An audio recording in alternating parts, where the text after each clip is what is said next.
নমস্কার,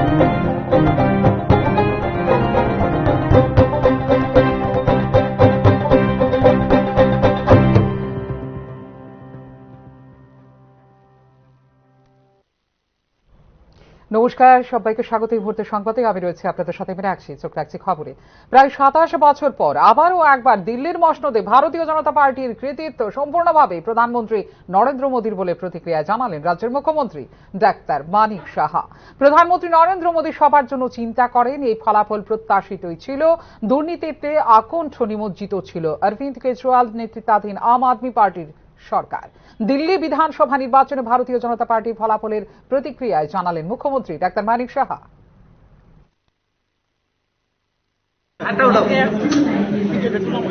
क्या बोलना चाहेंगे? कल भी आप लोग पूछे थे मुझे दिल्ली का क्या रिजल्ट होगा। अब देखिए जो हमने कहा था और देशवासी जानते थे, अंडर द लीडरशिप ऑफ हमारा honourable prime minister Narendra Modi ji जिस तरह जनता के लिए काम करते हैं, सोचते हैं, गरीब के लिए, हर व्यक्ति के लिए सोचते हैं, ये होना ही था। और इतना दिन आप गवर्नमेंट आप जानते हैं कितना भ्रष्टाचार में ये लोग उसमें जुट थे, तो इसीलिए हम लोगों को पता था ये होना ही था। और आफ्टर लॉन्ग टाइम फिर से हम दिल्ली में भारतीय जनता पार्टी का ये गवर्नमेंट फॉर्म कर रहा है। और मैं इसीलिए मैं वहाँ का जनता सबको मैं धन्यवाद देना चाहता हूँ। मैं धन्यवाद देना चाहता हूँ माननीय प्रधानमंत्री नरेंद्र मोदी जी के, इसलिए उनके कारण ही ये जीत संभव हुआ।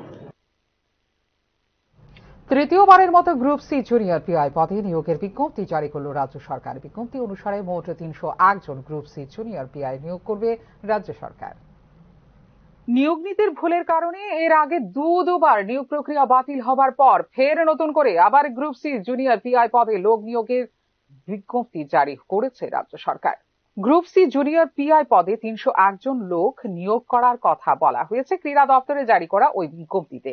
অনিয়মিত ভিত্তিতে ও স্থির বেতনে নতুন করে নিয়োগ করা হবে জুনিয়র পিআই। এর জন্য বেঁধে দেওয়া হয়েছে নির্দিষ্ট কোটা ও কিছু ক্রাইটেরিয়া। এক্ষেত্রে রয়েছে যাতে তপশিলি জাতি সংরক্ষিত 35টি আসন, তপশিলি উপজাতি সংরক্ষিত 18টি আসন এবং অন্যান্য শ্রেণীর জন্য 248টি আসন। নির্দিষ্ট ক্রাইটেরিয়া অনুযায়ী রাজ্যের 18 থেকে 40 বছর বয়সের যুবক যুবতীরা আবেদন করতে পারবেন এই চাকুরির জন্য। চাকরি প্রার্থীদের আবেদনপত্র জমা দেবার নির্দিষ্ট দিনক্ষণ ও সময় বেঁধে দিয়েছে রাজ্য সরকার। আবেদনপত্র জমা নেওয়া শুরু হবে সোমবার থেকে। 10 মার্চ পর্যন্ত এই জমা নেওয়া হবে আবেদনপত্র। ক্রীড়া দপ্তরের 8 জেলা ক্রীড়া দপ্তরের কার্যালয়ে এই আবেদনপত্র জমা দিতে পারবেন আবেদনকারীরা। একমাত্র সরকারি ছুটির দিন বাদ অফিস খোলার দিন বেলা 11টা থেকে বিকেল 4টে পর্যন্ত জমা নেওয়া হবে আবেদনপত্র। পরবর্তী সময়ে আবেদনকারীদের ফিজিক্যাল ফিটনেস টেস্ট, মৌখিক ও লিখিত পরীক্ষা নেওয়া হবে। 100 নম্বরে হবে এই পরীক্ষা। এতে যারা উত্তীর্ণ হবেন এরা পরবর্তী সময়ে ডাক পাবেন। এখানে চাকুরির জন্য বেশ কিছু ক্রাইটেরিয়া বেঁধে দেওয়া হয়েছে।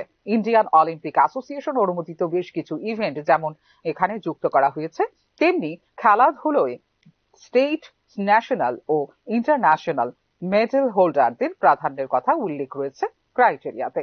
উল্লেখ করা যেতে পারে, গত 2014 সালের ফেব্রুয়ারি মাসে শেষবার জুনিয়র পিআই পদে লোক নিয়োগ করা হয়েছিল। মাঝে দীর্ঘ 11 বছর এই পদে আর লোক নিয়োগ হয়নি। ফলে খেলার মাঠে জুনিয়র পিআই পদে লোক নিয়োগের উদ্যোগ নেওয়া হয়েছিল ঠিকই, তবে আর তা নেওয়া সম্ভব হয়নি বিভিন্ন কারণে। প্রথমে ঠিক ছিল 100 লোক নিয়োগ করা হবে, এরপর সংখ্যাটা বাড়িয়ে করা হয়েছিল 225 জন।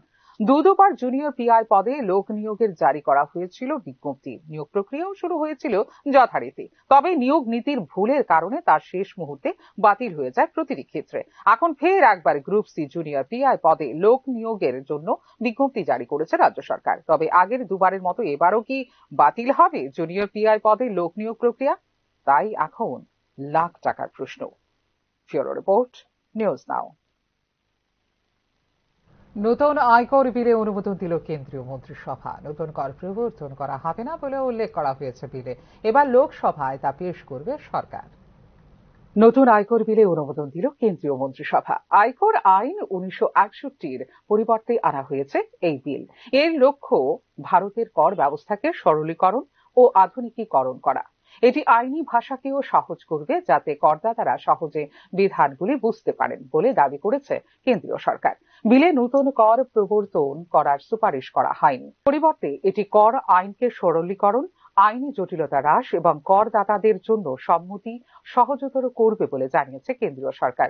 নতুন আইনটি বর্তমানের চেয়ে 50% ছোট হবে, শাস্তির বিধান থাকবে অল্প এবং মামলা কমানোই হবে এর প্রধান লক্ষ্য। বিলটিতে কিছু অপরাধের জন্য কম জরিমানার প্রস্তাব দেওয়া হয়েছে, যাতে কর ব্যবস্থাকে আরও করদাতা বান্ধব করে তোলা যায়। 1 ফেব্রুয়ারি বাজেট ভাষণে এই বিলের কথা ঘোষণা করেছিলেন কেন্দ্রীয় অর্থমন্ত্রী নির্মলা সীতারমণ। 2025-26 অর্থবর্ষ থেকে নতুন কর কাঠামো লাগু হবে। করদাতারা এই সিস্টেমের আওতায় আসবেন 2026-27 অ্যাসেসমেন্ট ইয়ারে। এবারের বাজেটে বার্ষিক আয়কর ছাড়ের ঊর্ধ্বসীমা 1 লাফে 5 লক্ষ টাকা বাড়িয়ে 12 লক্ষ টাকা করার কথা ঘোষণা করেন কেন্দ্রীয় অর্থমন্ত্রী নির্মলা সীতারমণ। অর্থাৎ কোনো ব্যক্তির মাসিক 1 লক্ষ টাকার মধ্যে আয় থাকলে আপনাকে 1 পয়সাও আয়কর গুনতে হবে না, যা শুনে চওড়া হয়েছে মধ্যবিত্তের হাসি। এর ফলে সাধারণ মানুষের হাতে টাকার যোগান বাড়বে, ক্রয় ক্ষমতা বৃদ্ধি পাবে, অর্থনীতিও চাঙ্গা হবে বলে অভিমত অর্থনৈতিক বিশেষজ্ঞ মহলের। যে মধ্যবিত্তরা আয়কর ছাড়ের দিকে তাকিয়ে বসেছিল, তাদের মুখে চওড়া হাসি ফুটিয়েছে সরকারের এই সিদ্ধান্ত।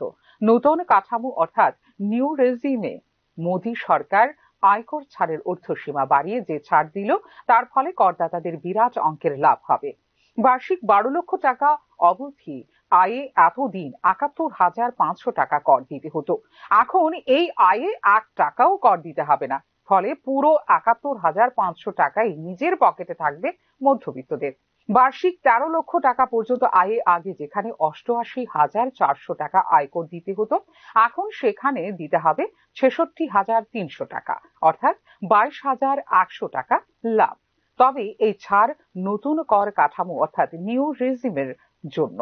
পুরনো কর কাঠামো অর্থাৎ ওল্ড রেজিমের ক্ষেত্রে আয়কর দিতে হবে আগের হারে। ফিউরো রিপোর্ট, নিউজ নাও। পরিবহন শ্রমিকদের গোষ্ঠীর সংঘর্ষ অব্যাহত রয়েছে ধর্মনগরে। প্রেক্ষিতে ব্যাহত হচ্ছে জ্বালানি সরবরাহ। ভোগান্তির শিকার রাজ্যের সাধারণ মানুষ। এক্ষেত্রে আশ্চর্যজনকভাবে নীরব রাজ্য সরকার। স্বাভাবিক হয়নি উত্তর জেলা সদর ধর্মনগরের উত্তপ্ত পরিস্থিতি। গত 2 দিন ধরে বন্ধ ধর্মনগর পানিসাগর সড়ক সহ পেট্রোপণ্য সরবরাহের ট্যাঙ্কার গাড়ি চলাচল।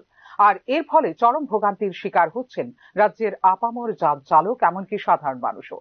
পেট্রোল পাম্পগুলিতে লক্ষ্য করা যাচ্ছে ভোগান্তির লাইন। বুধবার রাতে ভাঙচুর হয়েছিল বিএমএস এর একটি অফিস ঘরে। যদিও গত 2 দিন নতুন করে কোনো অপ্রীতিকর ঘটনার খবর নেই, তবে ধর্মনগর ও পানিসাগর সড়কে চলাচল করতে দেওয়া হচ্ছে না কোনো যানবাহন। ফলে সাধারণ মানুষ সমস্যায় পড়ছেন। ধর্মনগরের শাসক দলের 2 গোষ্ঠীর লড়াইয়ে পরিস্থিতি ক্রমশ জটিল আকার ধারণ করছে। বিএমএস এর একটি গোষ্ঠীর বিপ্লব দাস ও তার অনুগামীদের তাণ্ডবের ঘটনায় বৃহস্পতিবার সকাল থেকে শুরু হয়েছে অনির্দিষ্টকালের জন্য যান চালকদের কর্মবিরতি। এই ঘটনায় রাজ্য নেতৃত্বের কোনো হেলদোল নেই আশ্চর্যজনকভাবে। অপরদিকে বুধবার রাতে বিপ্লব দাস এবং তার সাঙ্গপাঙ্গরা ধর্মনগর শহরের দুর্গাপুর এলাকায় অবস্থিত অয়েল ডিপোর সামনে বিএমএস এর অফিসে হামলা চালায়। তাদের হামলায় পুরো অফিসটি তছনছ হয়ে যায় বলে অভিযোগ করেন ত্রিপুরা প্রাইভেট ট্রান্সপোর্ট মহাসংঘের ওয়েলথ ট্যাঙ্কার সংঘের উত্তর জেলা সাধারণ সম্পাদক বীরেশ দেবনাথ। প্রেক্ষিতে বৃহস্পতিবার থেকে যান চালকদের অনির্দিষ্টকালীন কর্মবিরতি আন্দোলন শুরু হয়েছে শহর ও শহরতলি, বটরশি ও কৃষ্ণপুর এলাকায়। বিপ্লব দাস ও তার অনুগামীদের দ্বারা শ্রমিক শোষণ, শহরে গুন্ডারাজ কায়েম, সাধারণ ছোট ছোট ব্যবসায়ীদের থেকে বলপূর্বক টাকা আদায়, কেউ টাকা দিতে অস্বীকার করলে তার উপর হামলা সহ তার দোকান বন্ধ করে দেওয়ার ঘটনা অবিলম্বে বন্ধ করতে হবে বলে দাবি করে ত্রিপুরা প্রাইভেট ট্রান্সপোর্ট মহাসংঘের অয়েল ট্যাঙ্কার সংঘ। ধর্মনগরে বিএমএস এর 2 গোষ্ঠীর লড়াই ধর্মনগরে শান্ত পরিস্থিতি ক্রমশ উত্তপ্ত হয়ে উঠছে। এক্ষেত্রে একদিকে যেমন নিত্য পথযাত্রীরা চরম হয়রানির শিকার হচ্ছেন, অপরদিকে অয়েল ডিপো থেকে চলাচল করছে না কোনো ট্যাঙ্কার, যার খেসারত দিতে হচ্ছে গোটা রাজ্যের সাধারণ মানুষকে।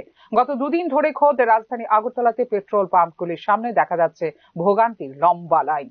শনিবার সকালেও যে কটি পেট্রোল পাম্পে পেট্রোল দেওয়া হচ্ছিল, সেখানে ছিল যান চালকদের লম্বা লাইন। তবে সবচেয়ে আশ্চর্যজনক, সবকিছু জানা সত্ত্বেও নীরব ভূমিকা পালন করছে খাদ্য দপ্তর এবং রাজ্য সরকার। এক্ষেত্রে সরকারের ভূমিকা কি তা নিয়ে প্রশ্ন তুলছেন রাজ্যের সাধারণ মানুষ। ফিউরো রিপোর্ট, নিউজ নাও।